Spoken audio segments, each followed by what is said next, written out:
not to be dramatic, but moving to Japan literally saved my life. But maybe not in the way you're thinking. Stick around and I'm going to tell you exactly how Japan did that and why my story might change the way you feel about moving here.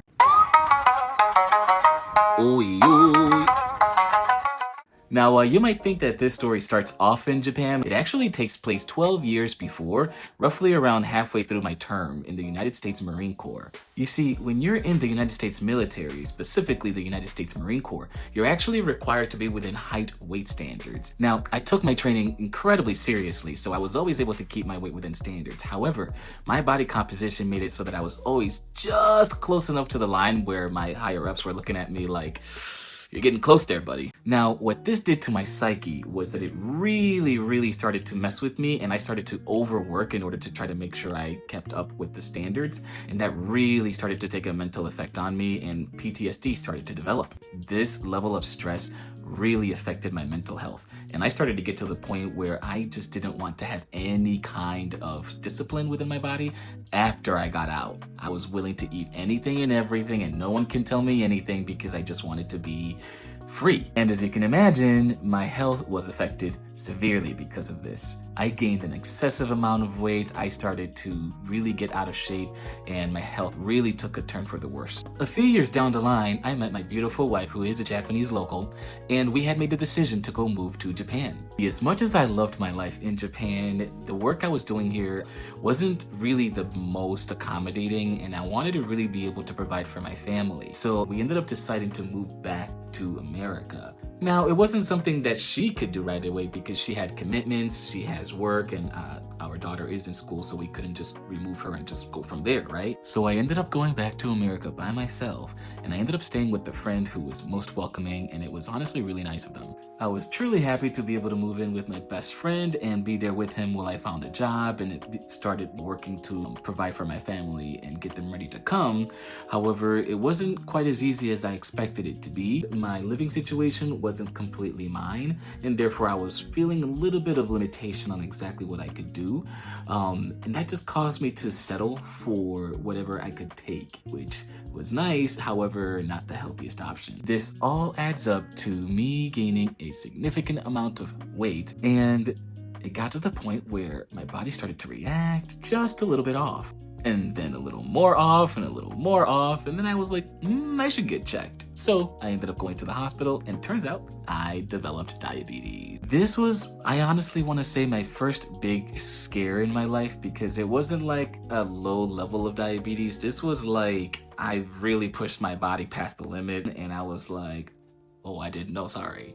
For those who are diabetic or know anything about diabetes, your blood sugar, you want to keep it roughly anywhere between 5.8 and below. 5.8 to 6.2 is pre-diabetic, and then 6.2 and up is diabetic. My A1C was at a 10. I went into panic mode. I was freaking out. I started feeling symptoms I didn't even know I had in my leg and my arm and my head, and I was just, it was terrible. Immediately I went into diet mode. I started to go and buy as much salad as possible. Let me tell you, it's not cheap. Even the non-salad stuff, not cheap. Nonetheless, I tried it, and it was good. I was able to kind of start to regulate myself a little bit. But man, when I tell you that burnout kicked in, I was exhausted. I was like, if I look at grass one more time. This is where I went back to talk to my wife, and I was like, listen, my lifestyle here is not helping. My diet isn't helping. I have to really force myself to just try to figure it out. I've been on keto for the last however long, and it's driving me insane. It didn't feel good. It didn't feel good. So I ended up deciding with my wife, listen, I know I came to America for a more financially stable life for us.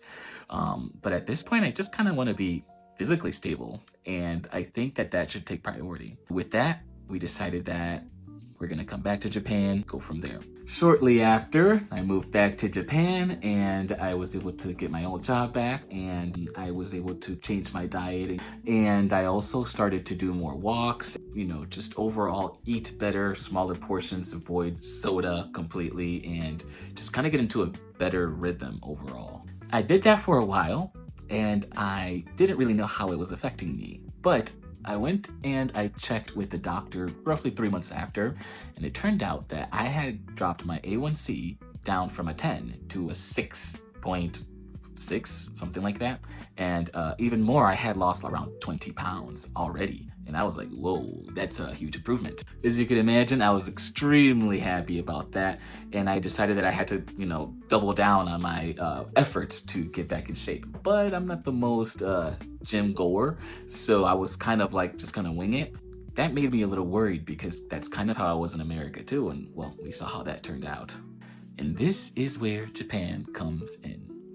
The lifestyle that I live here, that I've lived here before, that I live here now, has been one where I don't have to go out of my way to lose weight, to work out, to eat healthier, because naturally everything here meets that requirement for me on a daily basis.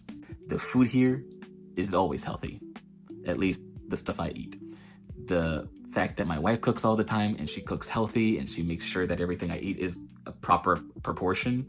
The fact that I'm avoiding soda. The fact that I do daily walks. The fact that my job involves me running around with kids for a few hours a day.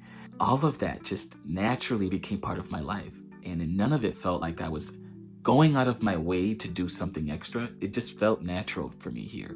And it was fun. It was a great experience to do that. Shortly after that, I go back to the clinic and I do another test. My blood sugar at that point then goes down to a 6.2. So the trajectory for that has been outstanding. My blood sugar levels have been completely calmed down. That was a while ago too, so it's much better now. But then on top of that, I've lost another 20 pounds. And in total, I've lost 40 pounds. I went from 270 on March 5th when I left Japan to 230 now here in Japan, and it's the end of November. So how did Japan save my life? Well, by literally being Japan. I just lived my life and Japan said, and that's it.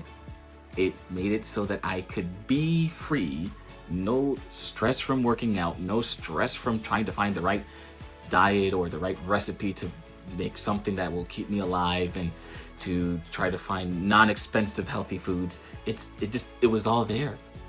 And my walks, it's like I live in one of the most safest places on earth. I can just go literally anywhere and I didn't have to worry about that. I was just going. In my job, I'm literally playing with kids all the time, running around. Like everything here, the system itself was one that made it so that I could just be me and get healthier at the same time. So I can't imagine that I would have had this level of success in America, not with the experience that I was having back home.